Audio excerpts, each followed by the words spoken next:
Welcome to Module 3, Lesson 2, which outlines the food production record requirements when meals are contracted from an outside vendor rather than prepared on site. If you don't purchase meals from a vendor, you can skip this lesson.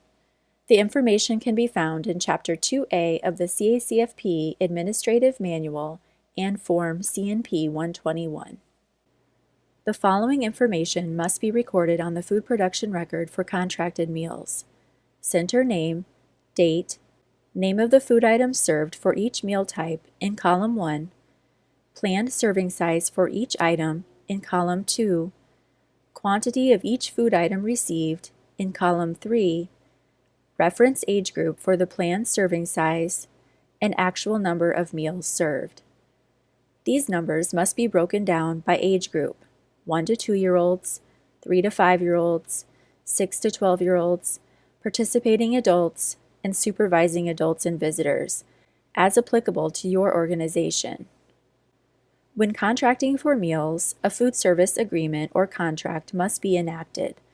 It must be completed, signed, and copies maintained by both parties. The Nonprofit Service Agreement, CNP 120, and For-Profit Food Service Contract, CNP 121, are available in download forms. These documents are included in the application packet for new centers if you informed the state agency you plan to purchase vended meals. An enacted copy of the agreement or contract must be uploaded to the Iowa CNP CACFP online application site checklist. Special instructions are included on Form CNP 121 for meals purchased from for-profit organizations. If the estimated value of the contract will be over $3,500 per year, at least 3 bids must be obtained. If the value of the contract will be over $150,000, a formal bidding process is required. Formal bidding options include invitation for bid or request for proposals. Price comparisons are not required when purchasing meals from a nonprofit vendor. To determine the estimated value of the contract, use the worksheet included with CNP 121.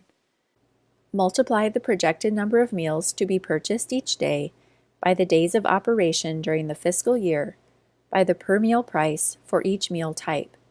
Add together the annual costs for each meal to obtain the total value of the contract. The vendor must complete the food production record for contracted meals and provide you a copy when the food is delivered.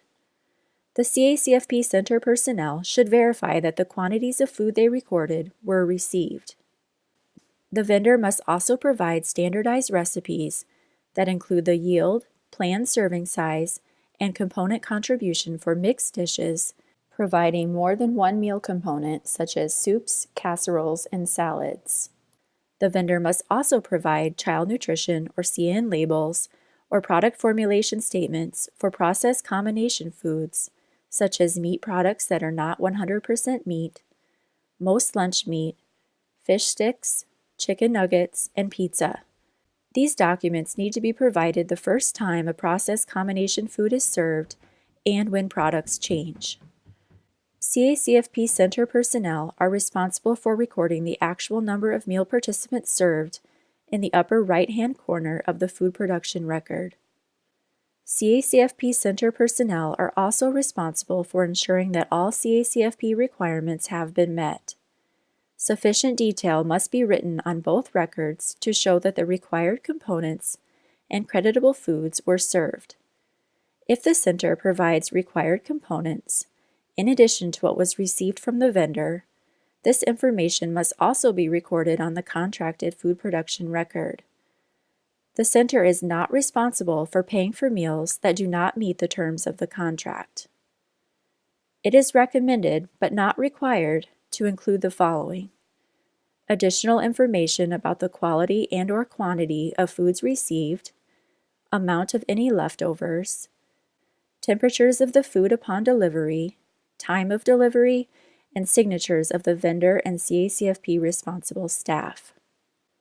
With both on-site meal preparation and contracted meals, final menus and food production records must match and reflect actual meal service. This completes Lesson 2. Continue to Lesson 3 to learn how to use the food buying guide.